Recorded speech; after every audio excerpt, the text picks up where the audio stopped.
I'm Ariana Brocious. I'm Austin Colon. And this is Climate One.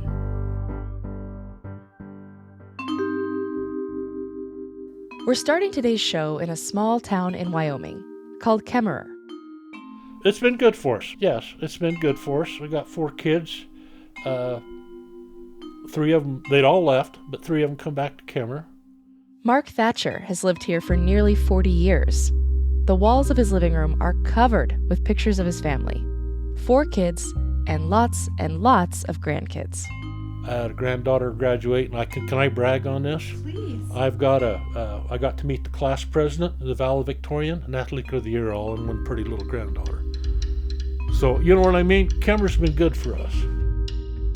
Thatcher came to Kemmerer back in 1988 for a job in the local coal mine. He worked as an electrician and retired just a few years back.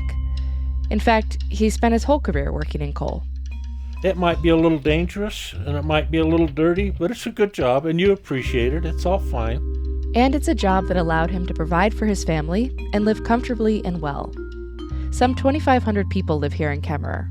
It's a small community where many people know each other. But the industry on which Thatcher built his livelihood, on which the whole town has been built, is coal. And that's changing. You know where the story is going. Burning coal is a major source of the greenhouse gases driving global warming. Mining and burning coal also pollutes the air and water, and it contributes to tens of thousands of deaths per year. Plus, in today's world, electricity from coal is no longer as cheap as wind and solar. And so, as the country transitions to greener energy sources, coal is on its way out. Between 2010 and 2019, nearly 300 U.S. coal plants closed. Roughly half of the remaining capacity is set to close by the end of 2030. At the same time, coal has provided the economic backbone for many rural communities. And we know that when it goes, the hole it leaves behind can be devastating. Livelihoods are destroyed. Thriving communities suddenly empty out.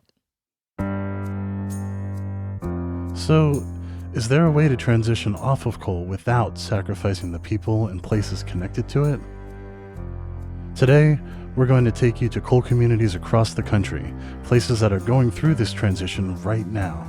And we'll hear from people who are trying to figure out how their towns can stay vibrant, what can be done to prevent their friends and family from being left behind.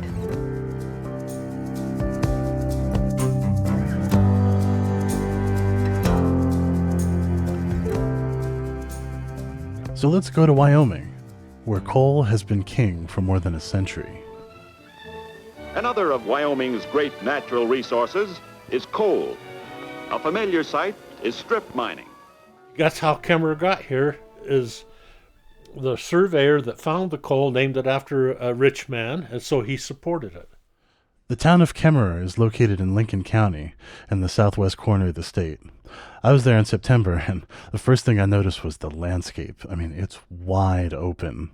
I live in Brooklyn, and I've become quite used to large buildings being nearly on top of each other, so this was a bit of an adjustment for me. I mean, there's the expansive beauty of the desert. Giant mountains in the distance, and the sky is so blue without a cloud in sight. And sagebrush lines the roads as far as you can see. And this is very Wyoming. Like, the minute you get out of town, there's not like a lot of sprawl. Yeah. And so the minute you get out of town, it's just, that's all public land. So Wyoming public media reporter and producer Caitlin Tan gave me a little tour. You could just hike wherever you want in the sagebrush out there and do whatever you want pretty much. The downtown area is what you'd expect a Western Strip to look like. Low-slung buildings line each side of the wide road. Some storefronts are empty and run down, and then there are the new stores that wouldn't look out of place in hipster Brooklyn. 2 things you see everywhere. Dust, which is kicked up by the pickup trucks rolling down the main road, and signs advertising fossils. Okay, so here's a sign, Fossil Capital of the World. Oh, yeah. There's Fossil Country Frontier Museum and Bob's Rock Shop. I stayed at the Fossil Butte Motel. Even the coffee shop in town is called Fossil Fuel Coffee Company. This town loves fossils. Here's a little fossil shop, Tinsky's Fossils. Tinsky's Fossils is one of several places where you can buy actual fossils in Kemmerer. It's run by Cody Tinsky, and it's been in her family for generations.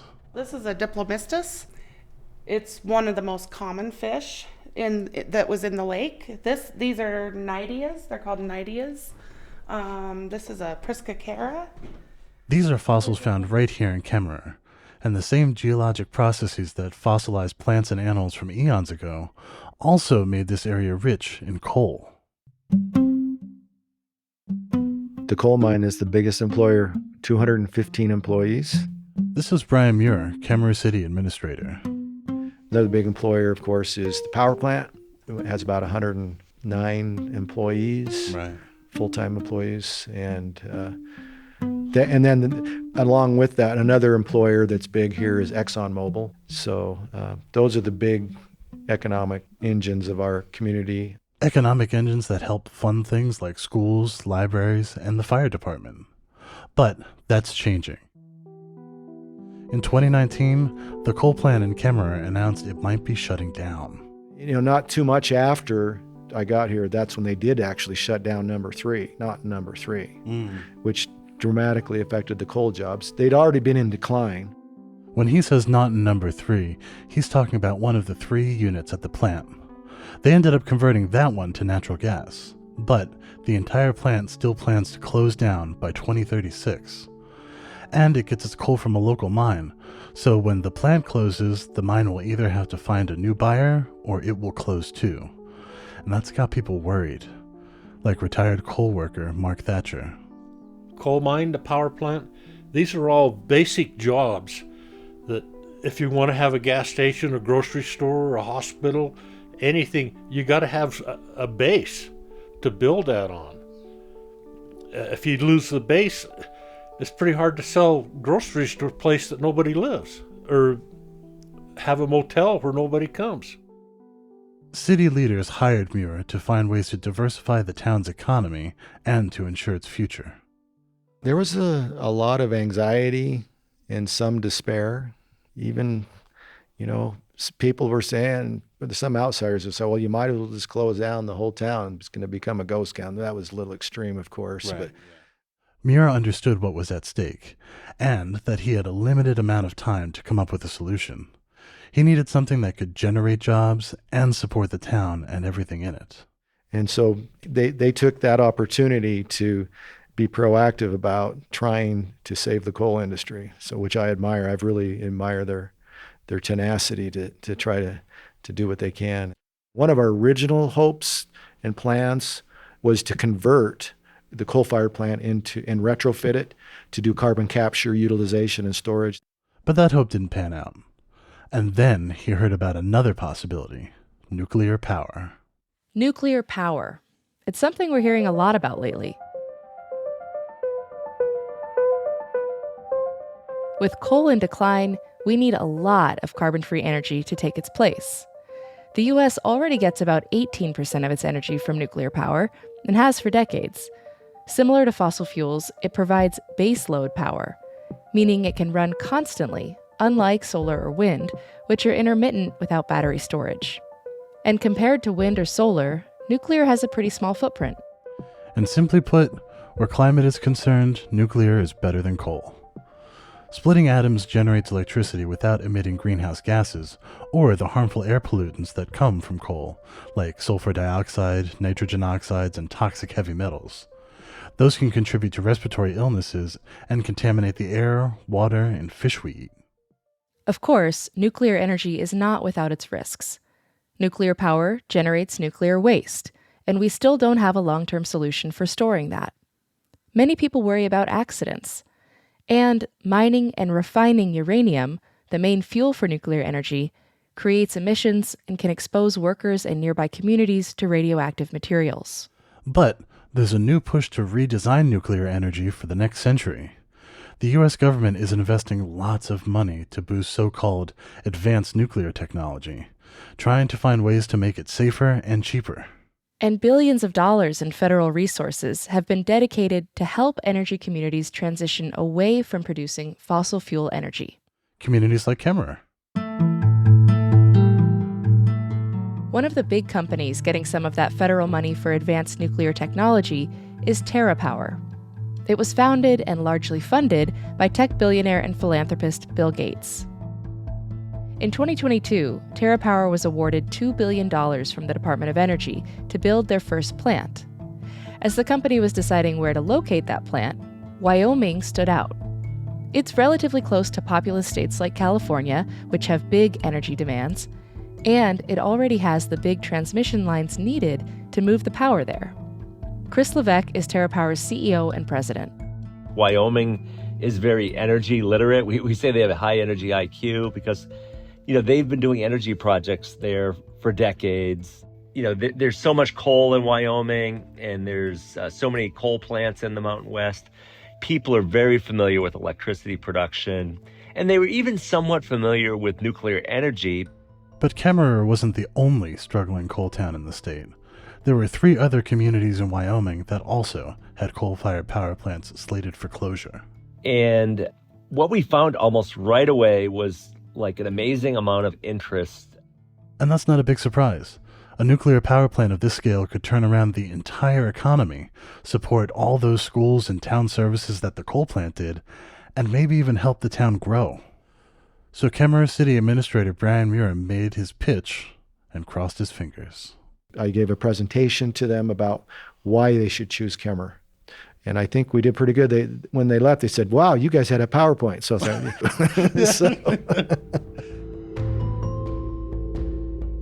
After the break, TerraPower makes its decision, and Kemmerer braces for some big changes. That's up next when Climate One continues. We're always trying to get people talking about climate. And you can help others find our show by leaving us a review or rating. Thanks for your support.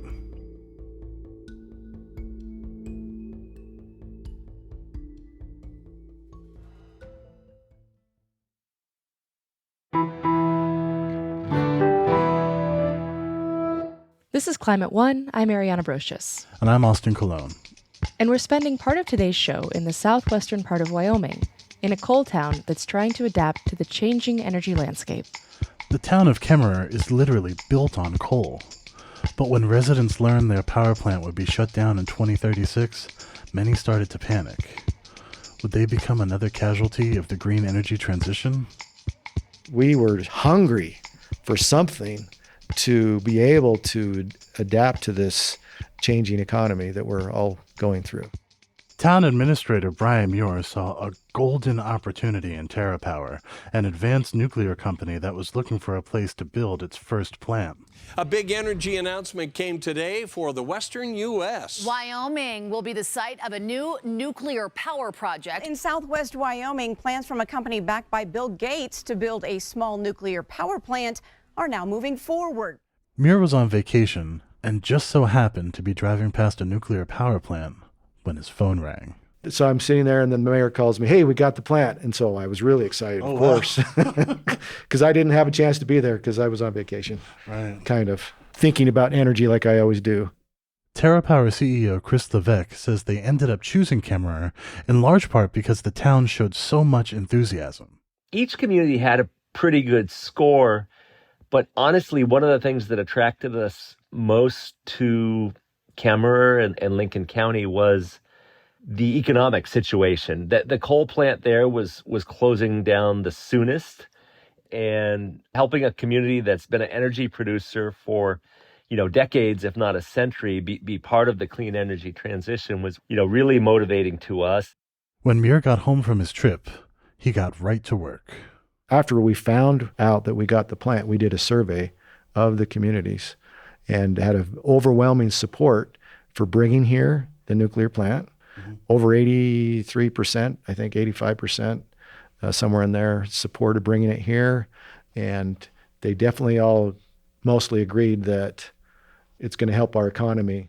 One of those supporters was Fossil Shop owner Cody Tinsky. Yeah, I'm excited for it. I think it'll be good for our town. I think it'll bring in new people and hopefully so Kemmerer doesn't become a ghost town again. Hopefully. It's not a boom or bust, but yeah. So hopefully it helps our town. Former coal mine worker Mark Thatcher agrees. There's been a little bit about the nuclear storage, and I hope they've got some things figured out There's supposed to be a lot less waste, a lot less storage. This has been put on as environmental friendly, but it's a profit-making deal. He trusts that the company is invested in making this project a big success. They've had over 700 engineers working on the design of the plant. And the nuclear regulatory is going to fine-tooth this thing. They want it to work. They want it to work well. I'm glad to be on the first one, because I think they're going to be really careful, thorough on the design, because this is a showroom for them. Of course, nuclear power does make some people skittish. There's concerns, of course, and there should be. Muir says the biggest concern among residents is safety.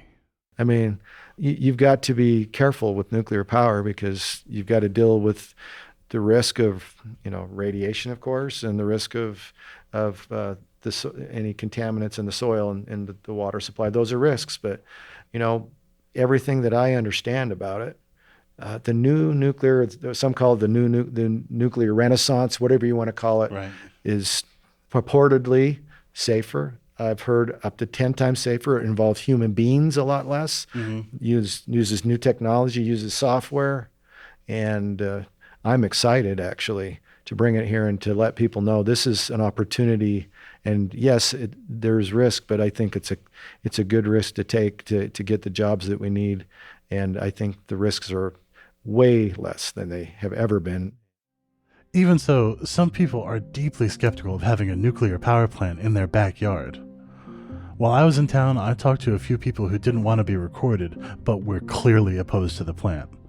Matter of fact, when I asked one woman for her thoughts, she said, "Here's what I think about that," and flipped me the bird with both hands, just in case one was too subtle. Some residents don't like to see an outsider, especially a liberal elite outsider like Bill Gates, come in and start making big changes to a place they're not from or connected to. Here's Mark Thatcher again. There's people that don't like Bill Gates.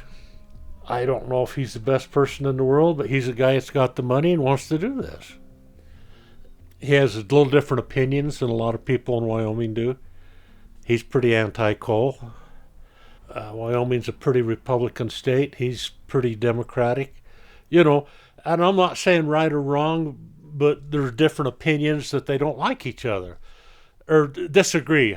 Like's not the right word. This is a vulnerable moment for Kemmerer, and TerraPower is making big promises, so it makes sense some people are on edge. I'm glad that people are a little leery about the nuclear project. A couple years ago, we had a fellow come in, and he promised more than he could deliver. And that makes the whole community a little bit skittish. Is that the right way to say it?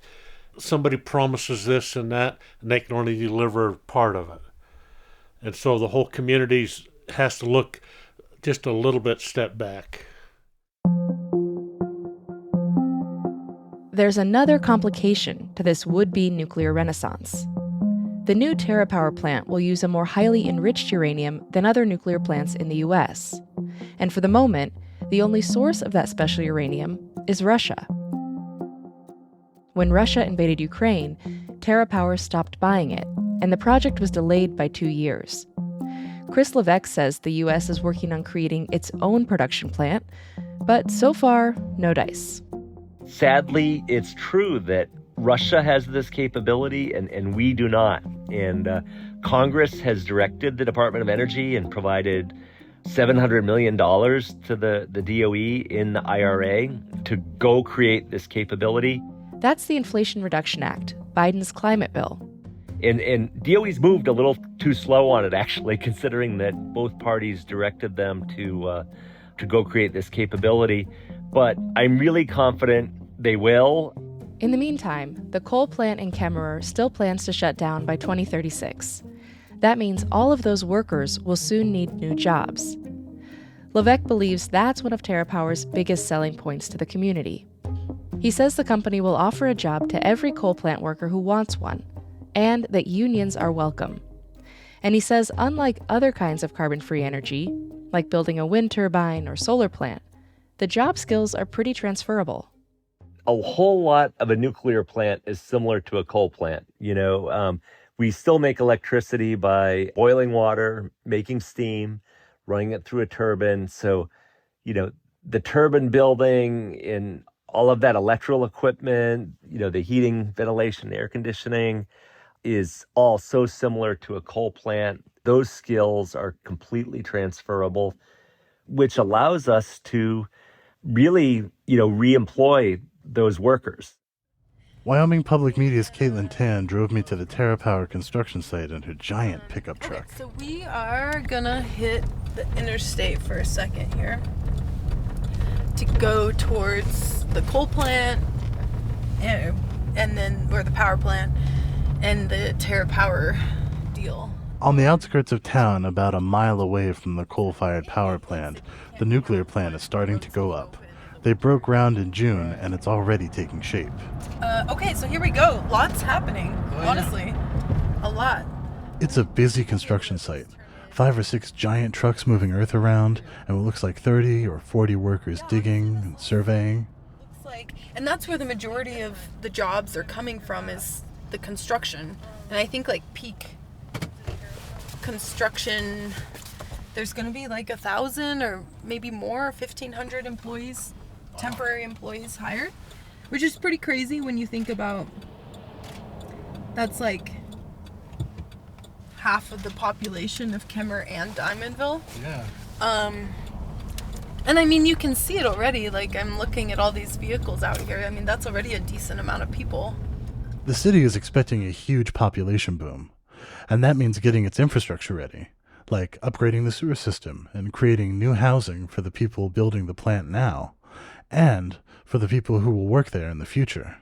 We've got people here in our hotels, our RV parks, our homes, renting, and a lot of people working in the area, many of them working for this project. Even though the plant won't open for another 6 years, the town is already seeing an influx of money. And it's helping our economy. They're shopping in our stores, they're eating in our restaurants, and they're helping our tax base. They are a good part of our economy. We are getting more tourism, I think. I think Kemmerer's more on the map now. It's changed people's attitudes and confidence. People are confident to invest. Not long after the project was announced, all the available houses sold fast, and new businesses started moving in downtown. Since the nuclear plant, people are investing more in their properties, or people are buying and fixing them up, selling them, and some are turning them into Airbnbs. In the downtown, for example, the Opera House store, which is the oldest building I understand in Kemmerer, and has been remodeled. And the bottom floor is a sandwich shop and other things. Upstairs is 3 Airbnbs. Here's Mark Thatcher. On the Triangle, which is the center of town, they've got a new coffee shop there, and they just reopened a place, kind of a bakery deal, which is good. The theater runs there, and a guy just opened a tax place there. And Cody Tinsky. I've noticed more people that I don't know and recognize, and so I think Kemmerer's growing. I see a lot of people doing remodels on their homes, the older homes and stuff like that. I think, there's definitely some new people coming to town.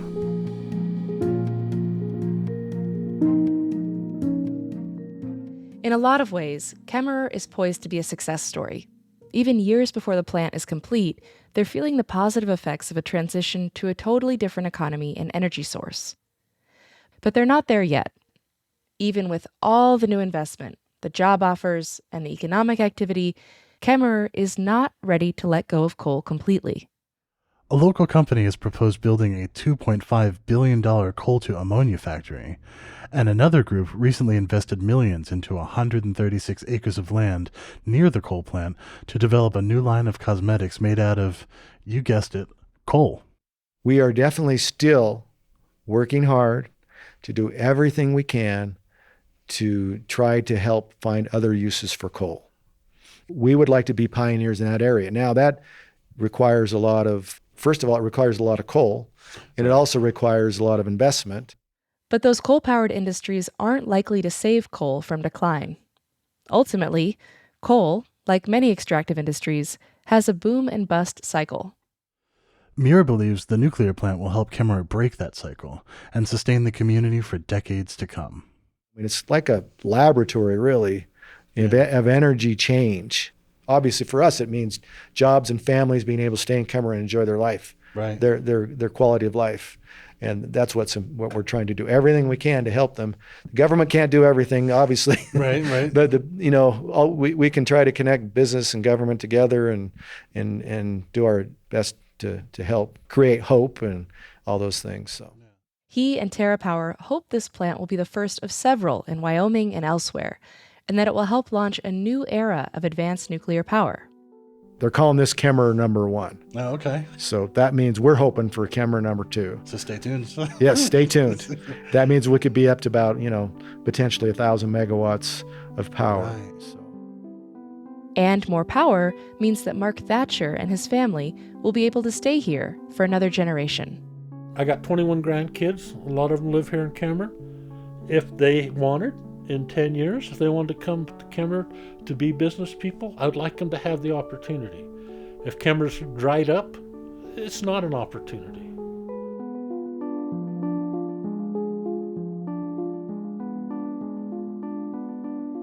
Special thanks to Caitlin Tan and Wyoming Public Media for collaborating with us on this story.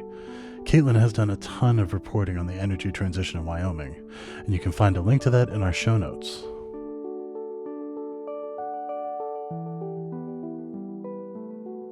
If things go according to plan, workers should be able to walk out of their jobs at the Kemmerer coal mine and power plant and right into new jobs at the nuclear plant in 2030. But not every community can count on Bill Gates to roll in and set up an alternative energy industry. Across the country, there are many other coal communities in various stages of transition, trying to figure out what to do next. In West Virginia, one community decided to connect with another emerging industry, energy storage. A battery manufacturing startup called Sparks made an agreement with the United Mine Workers of America to prioritize displaced coal miners for jobs. Elsewhere in Appalachia, there's a unionized company called Solar Hauler that's also hiring folks from the coal fields. They call themselves sun miners. Stories like these are great to hear, but the permanent job opportunities from solar energy don't often match those from coal, and the economic loss to an area can be significant. A 2023 study by the National Bureau of Economic Research found that fewer than 1% of all workers who leave a job in carbon-intensive industries like oil and gas get another one in a clean industry. And yet, coal is winding down anyway. Let's go now to the community of Farmington, New Mexico, on the edge of the Navajo Nation. For decades, 2 nearby coal-fired power plants produced tons of electricity. They also emitted tons of carbon dioxide, along with heavy metals, coal ash, and particulate matter. The San Juan Generating Station Four Corners Power Plant, at one point, were considered the largest single-point source of pollution in the United States. And this place is one big brown cloud. Mike Eisenfeld is Energy and Climate Program Manager at the San Juan Citizens Alliance in northern New Mexico. For years, his group has advocated for the health and economic well-being of the surrounding area. They strongly opposed the fossil fuel facilities and pushed for clean energy replacement. The plants were expected to operate for the next couple decades. Then, suddenly, the utility owners announced they would be shutting down the San Juan Generating Station 30 years early.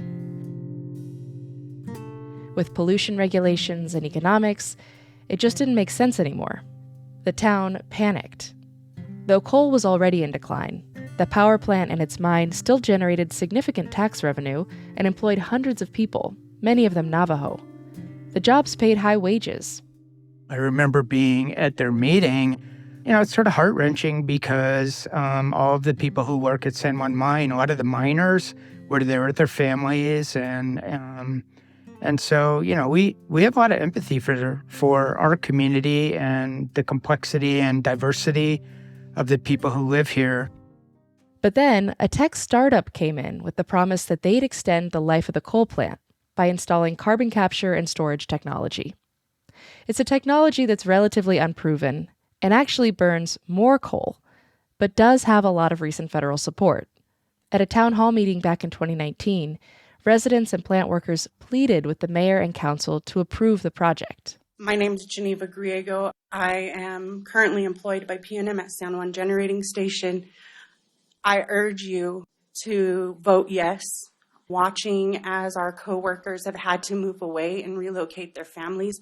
Most of them, their houses are being foreclosed on because there's not a market here to sell it. My name is Titus Padilla, and I'm a journeyman mechanic at the power plant, and I've lived here all my life.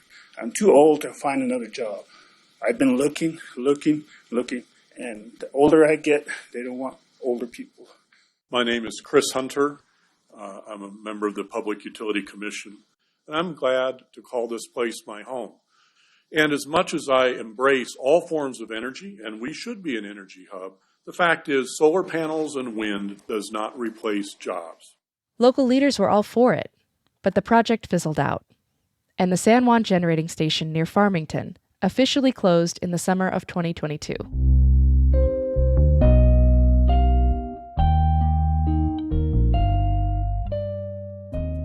In the years since the closure, Central Consolidated School District, which serves about 5,000 mostly Native American students, has seen a 700% increase in student homelessness rates. Eisenfeld says it's heartbreaking to see how vulnerable the community was, in large part because they were so dependent on coal. But coal had been the driving force of jobs and economic stability in the community for so long, it was almost impossible for some to envision life without it. They basically bought into the idea that carbon capture, carbon sequestration at San Juan Generating Station was a done deal and was going to be the savior. And the Central Consolidated School District and the city of Farmington kind of refused to engage in the idea that the San Juan Generating Station's demise could occur. But he says this is not the time to be pointing fingers. I think it's a misnomer to think that, it's all sort of like enviros versus coal miners. It's not really like that here in Farmington. I think that a lot of us have a lot of connectivity and a lot more sympathy and empathy for the plight of people who are impacted by change that sometimes we don't have control over. There was no requirement the utility do anything with the power plant site. No cleanup, no remediation, nothing. No one wanted to pay for it. Multiple people we spoke with said the plan at the time was simply a fence and a dog.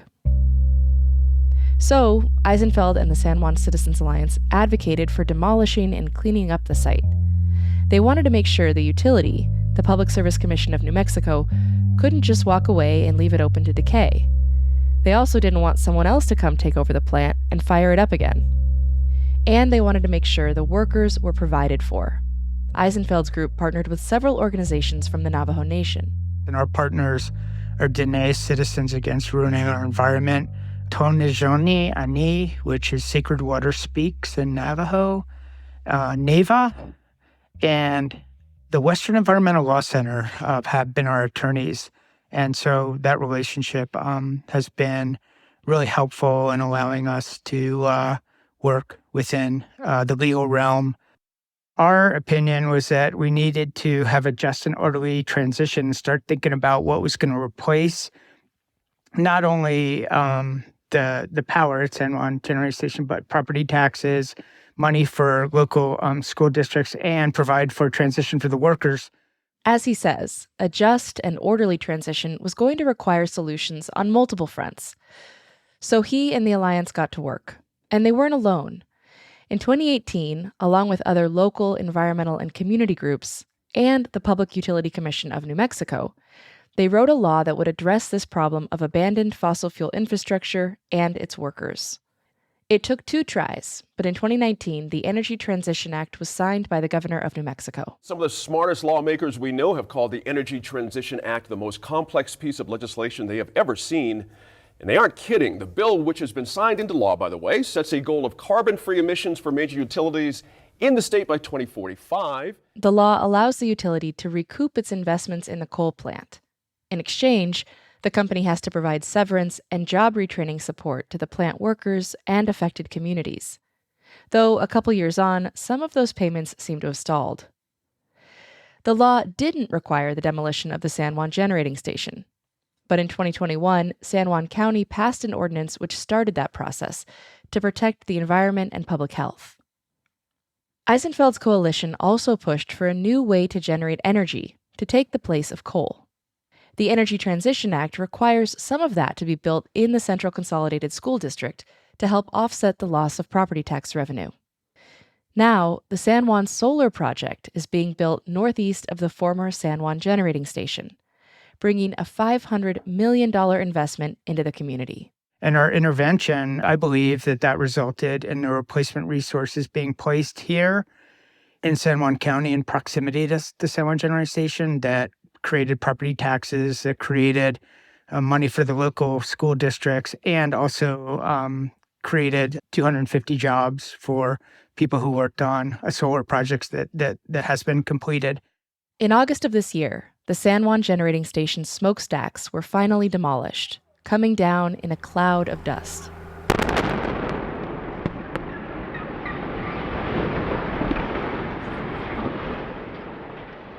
For many, this represented the real end of the coal plant and the jobs that came with it. But nearby, fields of solar panels now cover the land. They'll connect to the grid using the infrastructure left over from the former coal plant. Eisenfeld says there are more solar projects under discussion, and the community is shifting in other ways, too. One of the benefits of where we're going with the renewable energy is that the city of Farmington is trying to rebrand itself.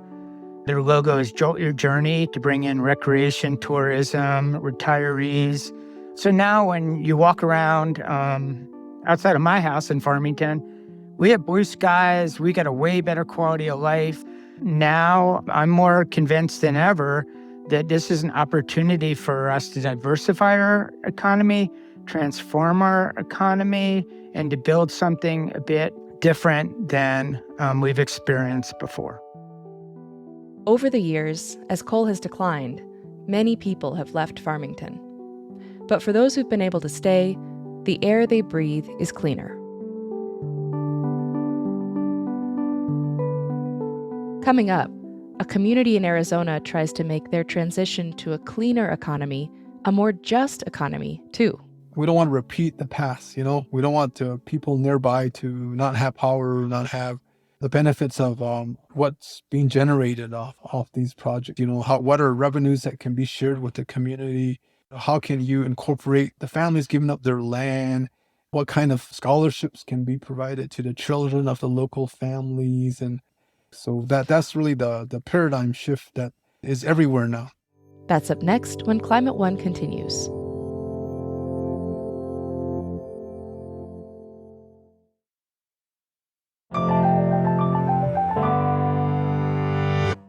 This is Climate One. I'm Ariana Brocious. As we heard earlier in the show, the post-coal future in Kemmerer, Wyoming is looking bright. But there are many coal communities across the country that are also facing a transition, and in each place, each challenge is different. For the last 60 years, the Four Corners region, where Arizona, Utah, Colorado, and New Mexico meet, has been a literal powerhouse. 3 massive coal-fired power plants on the Navajo Nation kept the lights on all across the region, in southwestern cities like Las Vegas. It also provided the power to pump Colorado River water to cities like Phoenix and Tucson. My name is Tony Skrlanis. I am Diné. I am what's called Bitterwater clan, Totochini, born for Totochini and Lithuanian. My dad is Lithuanian. And my grandpas are what's called the Migos clan. The Navajo Generating Station and its supplier mine were built in the 1970s. For decades, they were a fixture for many Navajos, or Diné. I could see the coal mines since I was a kid, That's where I grew up, and I was raised by my great-grandparents, and a lot of my family worked in power plants and coal mines. That's kind of what took me through college as a kid. My dad was a welder and at power plants. Skrlanis is head of commerce for the Navajo Nation. He says back in the 70s, the U.S. federal government marketed the coal extraction industry to the tribe as an economic engine. And it really was. Back then, like $50,000 jobs were just unheard of, $50,000, $60,000. And that's what these, especially these welders were making and engineers. Those high salaries supported whole families. And community members still have a lot of pride in their work in the mines and power plants. I don't know if it's middle class. I think maybe on Navajo it would be high class, because they were high earners. They had the big trucks, and Navajos, when we bring in high income, it's not just for us, it's for our family. And, a lot of us, we have a different type of like family structure where we support our in-laws and we help each other. There's a whole structure of our society that ensures that, So a lot of these high income earners were making massive impact on their families. But the coal industry was extractive and polluting too.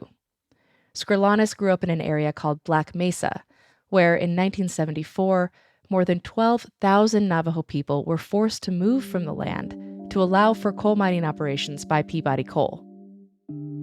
And the first coal mine, Peabody Coal Mine, was using 1.4 billion gallons of water a year, very pristine, ancient aquifer water that was deposited in the last ice age, They pumped a lot of it for 30 years to slurry coal, to another power plant in Nevada. So that's really been impacted. When it came to mitigating that extraction or pollution, Diné communities had little recourse. So we always didn't have the best deals as governments and as communities. A lot of this was top down, and our people, we didn't have the negotiators to say, here's what's a reasonable rate per ton for coal that really is fair, Here's what we should be charging for this ancient ice age water. All the while, the plant was pumping out energy that was powering other cities in Arizona, California, and New Mexico. And yet, the people who were making that all possible, whose land and water and air were impacted by that extraction, were left in the dark.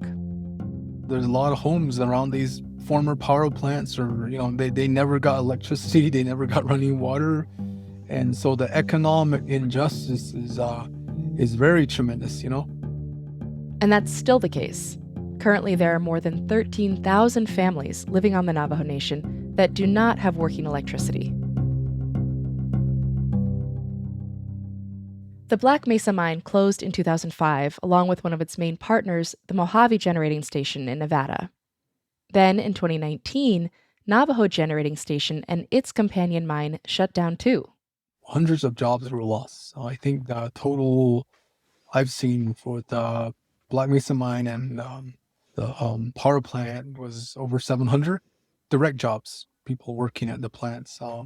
But the revenue, the tax loss tax loss isn't just to Navajo, it's to the state too, the state and the county. But the Navajo bottom line, I think from NGS, what I've heard is like 40 million, somewhere in that range, NGS, Navajo Generating Station. Navajo Generating Station, yes. And then I know what I've read also is like Hopi government, 85% of their general fund revenue came from the power plant. Yeah, I mean, 85%? 85%, yes. So these are significant. I mean, this has been the bread and butter of Navajos. But here's where the story changes a bit from what we've heard elsewhere this episode.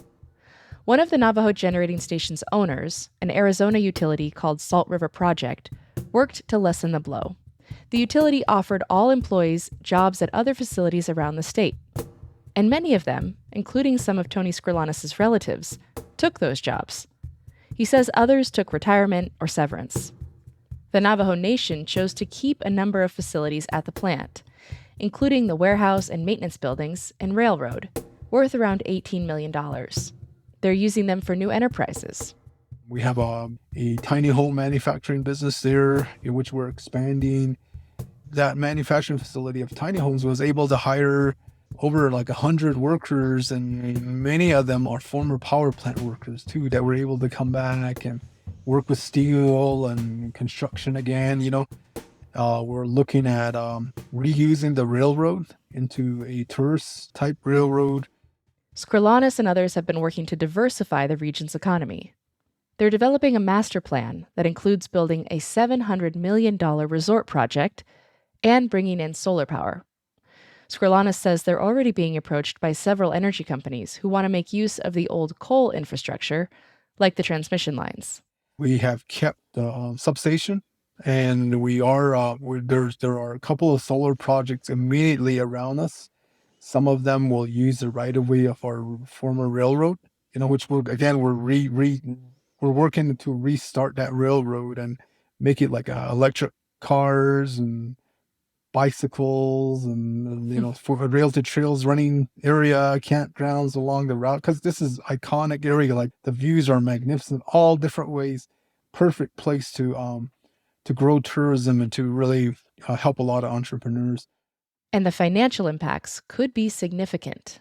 Some of the projects that we're working on in the area in totality will make almost as much revenue as that we lost from the power plant, But he says it's taking a while for the community to fully embrace a new economic model.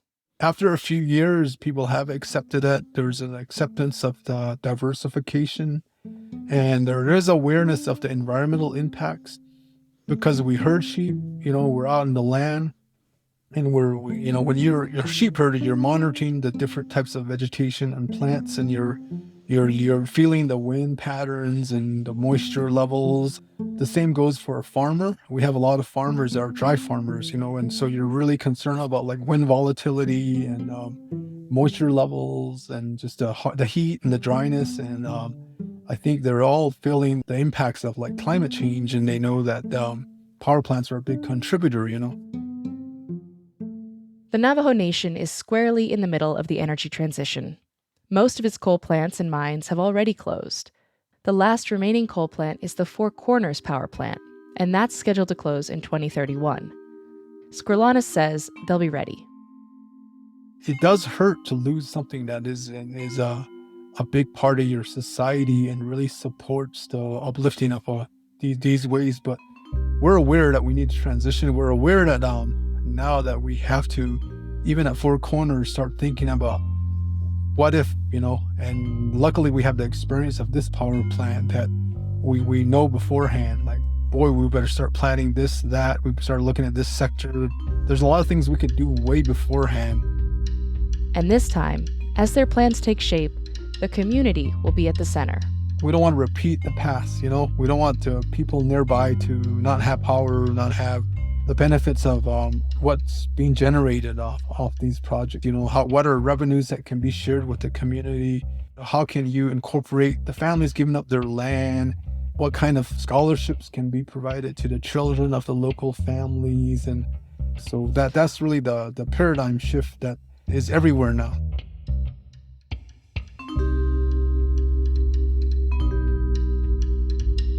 Austin, I think it's really inspiring to hear from people all around the country who are really working hard to reorient their communities toward a cleaner future. Absolutely. And, as more and more communities are going to be facing these decisions, I do want to acknowledge that these transitions are difficult and not everyone ends up with their lives improved. That's part of why these stories are so important. True. And a big reason we wanted to do this particular episode is because of the tremendous amount of money the federal government has been sending to places all around the country to help fund this transition. Right, they've been putting them into what they're calling energy communities. These are places that have experienced significant economic decline due to the loss of coal, oil, or gas industries. Or they might be places with what are known as brownfield sites, and those are places contaminated by hazardous wastes or pollutants, often from industrial activities. And sometimes they can be redeveloped for clean energy projects. We've seen actually a number of brownfield sites be redeveloped as solar farms. So more than $54 billion in federal investments have been awarded to those communities, and most of it's coming from President Biden's signature climate law, the Inflation Reduction Act. Right, and since 2021, federal investments have driven roughly $315 billion in private sector funding for energy communities nationwide. And as we've talked about before on the show, a lot of that money is going to red districts, which may have partly been a political calculation, but it's also because rural areas tend to have more industrial businesses, and red states generally have fewer regulatory hurdles for energy projects and a weaker union influence. And as we know, Donald Trump will soon be back in charge, and he said he wants to, quote unquote, terminate the Inflation Reduction Act. But as we've said, billions have already gone out the door. And red districts are starting to see some of that promised job growth and industry growth. Yeah, exactly. I mean, it's really hard to imagine elected officials supporting a rollback now. Like, sorry, constituents, you were promised thousands of jobs, and now we're going to take them away. I mean, the cat might already be out of the bag. Yeah, we'll have to see what happens. We know the Biden administration has been working overtime to get these funds out the door in the waning days of their administration. And so far, federal agencies have announced 2/3 of that funding has been allocated. But it's really unclear how much of that federal investment will continue after January. Yeah, I know. I mean, it seems like we'll see a big push to undo some of this progress, but you can't hold it all back. For the most part, when a coal plant or mine shuts down, it's done for good. These coal communities aren't going back. Right, especially if they've already turned a corner in terms of developing new industries and jobs. Exactly. And, some in the renewable energy industry are hoping for a fair fight because right now, as Bill McKibben has said, the cheapest way to create electricity is to point solar panels at the sun.